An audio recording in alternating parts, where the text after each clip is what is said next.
பெரம்பலூர் அருகே இன்று அதிகாலை நடந்த சாலை விபத்தில் திமுக தகவல் தொழில்நுட்ப பிரிவு நிர்வாகி உட்பட 2 பேர் படுகாயமடைந்து மருத்துவமனையில் சிகிச்சை பெற்று வருகின்றனர். திருச்சி மண்டல திமுக தகவல் தொழில்நுட்ப பிரிவு ஒருங்கிணைப்பாளரும் பெரம்பலூர் மற்றும் குன்னம் சட்டமன்ற தொகுதி பார்வையாளருமான கே அருண் என்பவர் நேற்று இரவு சென்னையில் இருந்து புறப்பட்டு தனது காரில் திருச்சி நோக்கி வந்து கொண்டிருந்தார். அப்பொழுது இவர்களது கார் சென்னை திருச்சி தேசிய நெடுஞ்சாலையில் பெரம்பலூர் மாவட்டம் பாடலூர் அருகே உள்ள திருவளக்குறிச்சி பிரிவு சாலை பகுதியில் சென்றபோது எம்சான் ஏற்றிக் கொண்டு வந்த லாரி மீது மோதி விபத்துக்குள்ளானது. இந்த விபத்தில் காரில் பயணித்த அருண் மற்றும் அவருடன் சென்ற முதலமைச்சரின் தனிப்பிரிவு அலுவலக PRO அப்துல் கலாம் என்பவருக்கும் லேசான காயம் ஏற்பட்டது. தகவலறிந்து சம்பவ இடத்திற்கு சென்ற பாடலூர் போலீசார் காயமடைந்த நபர்களை பெரம்பலூர் அரசு மருத்துவமனைக்கு சிகிச்சைக்காக அனுப்பி வைத்தனர்.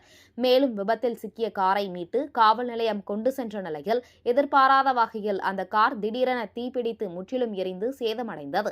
இந்த விபத்து குறித்து வழக்கு பதிவு செய்த பாடலூர் போலீசார் லாரி ஓட்டுநர் நீதிராஜன் என்பவரிடம் விசாரணை மேற்கொண்டு வருகின்றனர்.